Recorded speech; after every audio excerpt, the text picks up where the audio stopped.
Yeah, you got a fire up here on the First Interstate Building on Wilshire Boulevard? What's the address, sir? I don't know the address. I'm just down the street from it. I'm calling from another building. You're calling from 600 Wilshire? Yes, I am. Do you know where the intersection or the address is? It's on Hope and Wilshire Boulevard. Okay, sir, we're on our way. Pretty good fire, too. It's up on the top floor. Okay.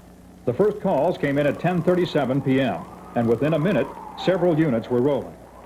Task Force 9, Task Force 10, Engine 3, Squad 4, Battalion 1, respond to the structure fire at the intersection of Wilshire and Hope. That's Hope and Wilshire. O.C.D. from Battalion 1 on the scene, 624 West Wilshire.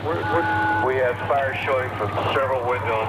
The first units arrived on the scene in 4 minutes to join a battle that would last 3 hours and 42 minutes from start to finish. The fight and the fire escalated quickly. I'm going to need 5 additional task forces, 5 additional engines, 5 task forces, and 5 chief officers. We have a fire, looks like the 11th floor, fully involved. We have people on the roof that are in need of rescue. We want our first helicopter to assess that situation and get those people off the roof. It would turn out to be the 12th floor, but there was no underestimating the size and potential of this fire. Chief Anthony. Yes, John. Hi, Chief. We got a high-rise fire going. Okay. It's a major emergency now. Okay. Deputy Chief Don Anthony was called in from his home to direct the fight as incident commander. Wilshire IC in his radio communications with Central Dispatch, O.C.D. When I came over the Coinga Pass from the San Fernando Valley down towards Coinga Boulevard, I could in fact see the fire in the building from there, which was more than 8 miles away, and I realized that this, and listening to the radio messages coming in, that this probably was the most significant high-rise fire that we've had in the city.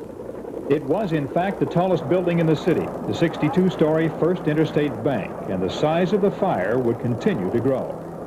Wilshire, I see from O.C.D. the company that you have assigned at this time is Task Force 26, Engine 17, Engine 13. As soon as the first arriving officer made his call for the additional resources, the department puts into operation automatic dispatches of other resources. We had far more resources already moving than just the engines and the trucks that were called for, the task forces by the on-scene fire commander.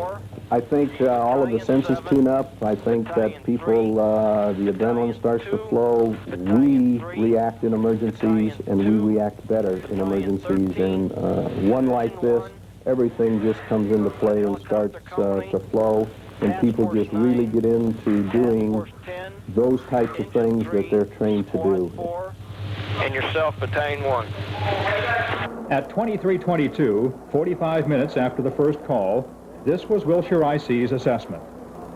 Chief Anthony, go. It looks like it's on the 12th and 13th floors, fairly well involved.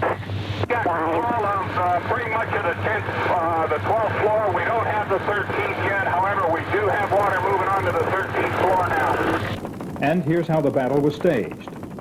From the fire site, this is how we set up our logistics for this incident. Came out here to base, which was approximately a block and a half to 2 blocks directly south of the fire, where all the apparatus came into before they went into the fire. Moving then a little bit north, a little closer towards the fire. This is our air filling, where emergency air filled all of the air cylinders being used by firefighters on the fire. Directly across the street is the command post where the incident was managed. On Wilshire was our medical group set up to treat the patients and firefighters and civilians being injured in this fire. Moving then up towards the fire building, directly north of the building was the fire department inlets to augment the water system of the building. We supplied water in here through 6 pumps. A number of the hose lines from the pumps were cut by falling glass out of the building and had to be replaced a number of times during firefighting operations. Because of the debris, the glass, and the various items of furniture falling from the fire floors, the firefighters could not make entry into the building from any other location. We entered a building that had access through a tunnel, which was directly east of the fire building, through a parking structure, in the tunnel, under the street, then into the lobby inside the building. Inside of a fire floor like this, the heat is tremendous. The heat up towards the ceiling is probably around 2,000 degrees. Down at the floor level, the carpeting is burning up from under you. The mastic that glues the carpet down is burning. You can't hear because of the tremendous noise of things crashing down, the ceiling tiles falling on you, the fluorescent lights, all of the air conditioning ducts and everything that are overhead are falling on you. You're getting your feet and your arms tangled up in wires. You can't see usually very far. It's basically by feel.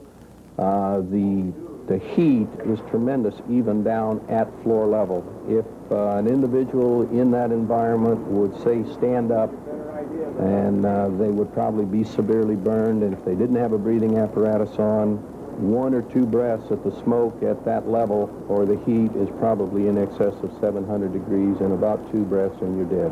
We were up there taking a beating for at least 2 to 3 hours.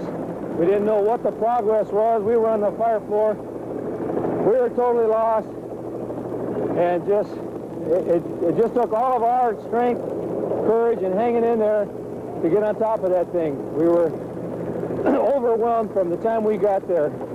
How do they do it? It comes from your training, your confidence, your ability, and the direction of the command officers that you know as a firefighter that those command officers know what they're doing.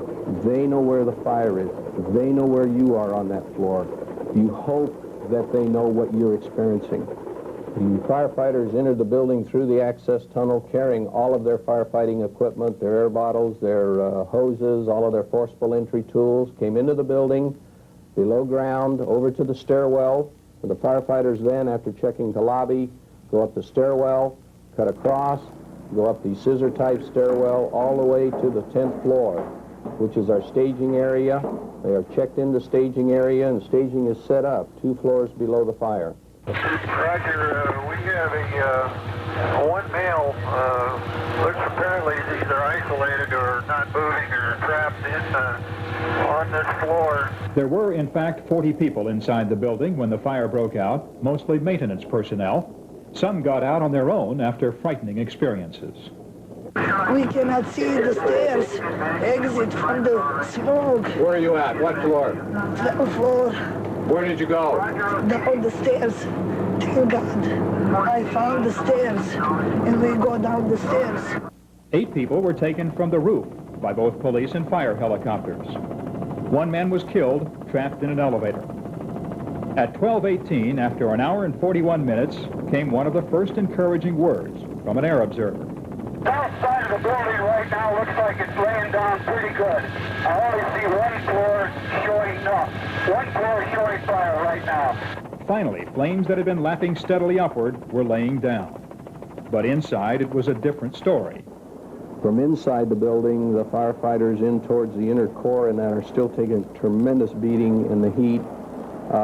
We have fires in rooms now in towards the core that the helicopters can't see. The 12th floor, where the fire started, had been a securities trading room.